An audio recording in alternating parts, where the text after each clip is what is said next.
Welcome to V3 news లక్ష్యం సమాజితం. నేను మీ సాయిసుగా. హెచ్చరించిన రిపీట్. సికింద్రాబాద్ విశాఖ వందే భారత్ పై మళ్లీ దాడి. బుధవారం సికింద్రాబాద్ నుంచి విశాఖపట్నం వెళ్తున్న దారిలో ఖమ్మం విజయవాడ మధ్యలో రైలుపై రాళ్లు విసిన ఆగంతకులు. దీంతో C8 కోచ్ అద్దాలు పగిలిపోయాయి. కోచ్ మరమ్మతుల నేపథ్యంలో ఇవాళ విశాఖ నుంచి రైలు ఆలస్యంగా బయలుదేరుతోంది. అదరగొట్టవయ్య వేణు బల్గం టీను ఘనంగా సన్మానించిన మోహన్ బాబు విష్ణు. తాజాగా మోహన్ బాబు విష్ణు బల్గం ను వీక్షించారు. అనంతరం మూవీ యూనిట్ ను ఇంటికి ఆహ్వానించారు. ఈ సందర్భంగా ప్రియదర్శి రూపాలక్ష్మితో పాటు దర్శకుడు వేణుని ఘనంగా సత్కరించారు. వేణు తొలి ప్రయత్నంలోనే అద్భుతమైన సినిమాను తెరకెక్కించాడని, సినిమాలో చేసిన ప్రతి ఒక్కరూ తమ తమ పాత్రలో జీవించారని మోహన్ బాబు విష్ణు ప్రశంసించారు. ముసలోడికి దసరా పండుగ నిశ్శబ్దం జరిగి వారాలు కూడా గడవక ముందే రద్దు చేసుకున్నట్లు ప్రకటించారు. 92 ఏళ్ల మార్దోక్ ఇప్పటికే 4 పెళ్లిళ్లు చేసుకుని ఇటీవల 5వ పెళ్లికి సిద్ధమయ్యారు. తన ప్రియురాలైన మాజీ పోలీస్ అధికారి చాప్లిప్యాన్ లెస్సీ స్మిత్ ను వివాహం ఆడవాలని భావించారు. ఈ మేరకు గత నెలలో నిశ్శబ్దం చేసుకున్నారు. ఇదే తన చివరి వివాహం అని కూడా స్పష్టం చేశారు. ఇంతలో ఏమైందో ఇద్దరు విడిపోవడం హాట్ టాపిక్ అయింది. బీజేపీ ఎమ్మెల్యే ఈటెలకు పోలీస్ నోటీసులు. బీజేపీ ఎమ్మెల్యే ఈటెల రాజేందర్ కు పోలీసులు నోటీసులు ఇవ్వనున్నారు. 10వ తరగతి ప్రశ్నపత్రం లీకేజీ వ్యవహారంలో ఈటెలతో పాటు ఆయన పిఏకి కూడా నోటీసులు అందజేయనున్నారని తెలుస్తోంది. శైలజ కిరణ్ విచారణ. రామోజీ ఇంటికి చేరుకున్న సిఐడి అధికారులు. మార్గదర్శి చిట్ ఫండ్స్ అక్రమ వ్యవహారాల కేసులో ఏటూగా ఉన్న ఆ సంస్థ మేనేజింగ్ డైరెక్టర్ చెరుకూరి శైలజ కిరణ్ ను సిఐడి అధికారులు గురువారం విచారించనున్న విషయం తెలిసిందే. ఈ నేపథ్యంలో ఏపీ సిఐడి అధికారులు జూబ్లీహిల్స్ లోని శైలజ కిరణ్ ఇంటికి చేరుకున్నారు. టీఎస్పీఎస్సీ పేపర్ లీక్ లో బండి సంజయ్ కు సిట్ నోటీసులు. గతంలో సిట్ నోటీసులు ఇవ్వగా బండి సంజయ్ విచారణకు హాజరు కాని విషయం తెలిసిందే. ఈ నేపథ్యంలో జ్యుడిషియల్ రిమాండ్ లో ఉన్న బండి సంజయ్ ను సిట్ అధికారులు విచారించే యోచనలో ఉన్నారని తెలుస్తోంది.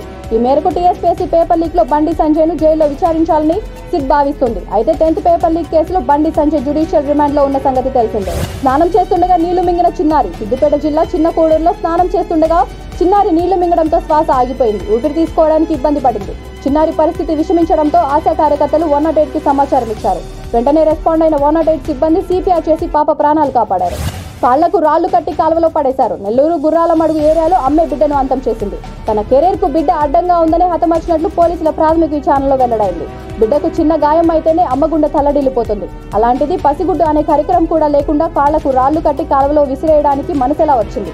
కర్ణుడిలా ఎక్కడో వదిలేసినా బాగుండేదేమో కానీ కాళ్లకు రాళ్లు కట్టి కాలువలో విసిరేసింది. దుర్గం చెరువు కేబుల్ బ్రిడ్జ్ బంద్. దుర్గం చెరువు కేబుల్ బ్రిడ్జ్ 3 రోజుల పాటు మూసివేయనున్నారు. పనుల నిర్వహణ మాన్యువల్ ప్రకారం స్టే కేబుల్ సిస్టమ్ ను ఇంజనీర్లు తనిఖీ చేస్తారని గ్రేటర్ హైదరాబాద్ మున్సిపల్ కార్పొరేషన్ తెలిపింది. ఈ సమ్మర్లో మస్తు బీర్లు అమ్మాలి. ఈ ఏడాది లిక్కర్ తో పాటు బీర్ కేసులను మరింతగా పెంచాలని తెలంగాణ ఎక్సైజ్ శాఖ టార్గెట్ పెట్టుకుంది. గత ఏడాది కంటే 1.5 కేసుల బీర్లు ఎక్కువగా అమ్మాలని అనుకుంటుంది.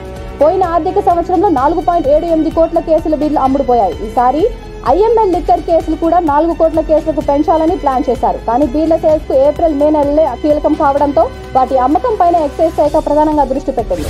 మురికి కాలువలో 2 నవజాత శిశువుల మృతదేహాలు లభ్యం. కామారెడ్డి జిల్లా కేంద్రంలోని బతుకమ్మ కుంట కాలనీలో అమానవీయ ఘటన వెలుగులోకి వచ్చింది. బతుకమ్మ కుంట కాలనీ మధ్యలో నుంచి ప్రవహించే మురికి కాలువలో అప్పుడే పుట్టిన నవజాత కవలలు ఆడమగ మృతదేహాలు కనిపించడం కలకలం రేపింది.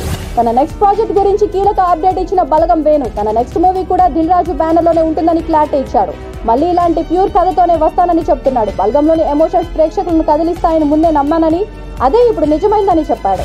పరీక్ష బాగా రాయలేదని 10వ తరగతి విద్యార్థి ఆత్మహత్య. వికారాబాద్ జిల్లా యాలాల మండలంలోని మాల్రెడ్డిపల్లిలో విషాద ఘటన చోటు చేసుకుంది. పరీక్ష సరిగ్గా రాయలేదని మనోవేదనకు గురైన సదరు విద్యార్థి చెరువులోకి దూకి ఆత్మహత్య చేసుకున్నాడు. పరీక్ష రాసిన 3 రోజుల తర్వాత చెరువులో శవమై తేలడంతో ఆ విద్యార్థి తల్లిదండ్రులు కన్నీరు మురిగా విలపిస్తున్నారు.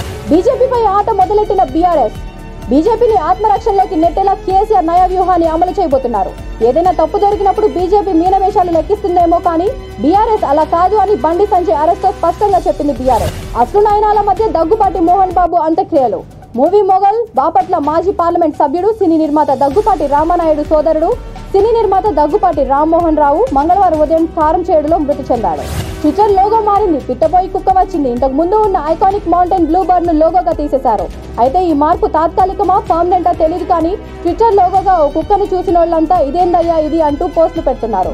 డోజ్ అనే ఓ పాపులర్ ఇంటర్నెట్ మీమ్ ఇది. హనుమాన్ జయంతి సందర్భంగా ఆదిపురుష్ నుంచి పోస్టర్ రిలీజ్. ఇప్పుడు హనుమాన్ జయంతి సందర్భంగా హనుమాన్ పోస్టర్ ను విడుదల చేశారు. రామభక్తుడు రాముడి ఆత్మ జై పవన్ పుత్ర హనుమాన్ అనే క్యాప్షన్ ఇస్తూ రామభక్తిలో మునిగిపోయిన హనుమంతుడిని పోస్టర్ ను షేర్ చేశారు. ఇక ఈ చిత్రంలో హనుమంతుడిగా దేవదత్ నాగే నటించారు. 100 కోట్ల దసరా. నాని కెరీర్ లో super success cinema. Dasara cinema మొదటి రోజు 38 కోట్ల గ్రాస్ కలెక్షన్ వసూలు చేసి నాని కెరీర్ లోనే హైయెస్ట్ ఓపెనింగ్ సాధించిన సినిమాగా నిలిచింది. 2 రోజుల్లోనే 50 కోట్లకు పైగా సాధించి నాని కెరీర్ లో అత్యంత వేగంగా 50 కోట్ల కలెక్షన్ సాధించిన సినిమాగా నిలిచింది. దీంతో నాని ఖచ్చితంగా 100 కోట్లు చాలా ఫాస్ట్ గా సాధిస్తాడని అంతా అనుకున్నారు. అనుకున్నట్టుగానే దసరా సినిమా కేవలం వారం రోజుల్లోనే 100 కోట్ల గ్రాస్ కలెక్షన్స్ వసూలు చేసి అదరగొట్టింది. విరూపాక్ష ట్రైలర్ వచ్చేస్తోంది. తాజాగా మేకర్స్ ఈ సినిమా ట్రైలర్ కు సంబంధించిన అప్డేట్లు ప్రకటించారు. త్వరలోనే ట్రైలర్ రిలీజ్ కాబోతుందంటూ ఓ స్పెషల్ పోస్టర్ ను రిలీజ్ చేశారు. పోస్టర్ లో సాయి ధరమ్ తేజ్ వెనుక పక్షి రెక్కలు ఉన్నాయి. ఒక ఊరిని వరుస చావులు వెంబడిస్తుంటాయి. ఆ చావులకు గల కారణాలు ఏంటి అని తెలుసుకోవడానికి హీరో ఆ ఊరికి వెళ్తాడు. అక్కడ ఎలాంటి పరిస్థితులు ఎదురయ్యేది సినిమాలో చూడాల్సి ఉంటుంది. ఈ సినిమాకు సుకుమార్ కథ స్క్రీన్ ప్లే అందించడంతో పాటు సహ నిర్మాతగాను వ్యవహరిస్తున్నాడు.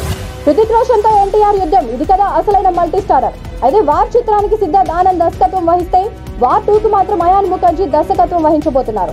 ఇక ఈ సీక్వెల్ లో హృతిక్ రోషన్ తో కలిసి young tiger NTR screen share చేసుకోబోతున్నాడని బాలీవుడ్ క్రికెట్ తరుణ్ ఆదర్శ ట్విట్టర్ లో కూడా వెల్లడించారు. ప్రస్తుతం ఈ న్యూస్ అటు బాలీవుడ్ తో పాటు ఇటు టాలీవుడ్ ని కూడా షేక్ చేస్తోంది.